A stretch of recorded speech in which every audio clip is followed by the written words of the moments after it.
Minsan may mga bagay na malabo at hindi mo alam kung lilinaw pa ba ito. Hindi mo maintindihan at hindi mo makita ang dahilan. Paano mo nga naman masusolusyonan kung pag-iyak na lang ang tanging paraan para bigat ng puso'y gumaan? Malabo? Hindi malabo. Sadyang madami lang luha sa mga mata mo. Sige lang, iiyak mo lang. Isigaw mo lang. Nakikinig siya sa'yo. Sa kanya mo isumbong, sa kanya mo ikwento. Handa siyang makinig sa'yo. Handa niyang punasan ang mga luha sa mata mo.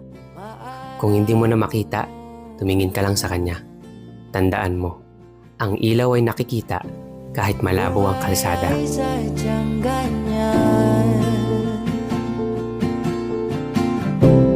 Maaraw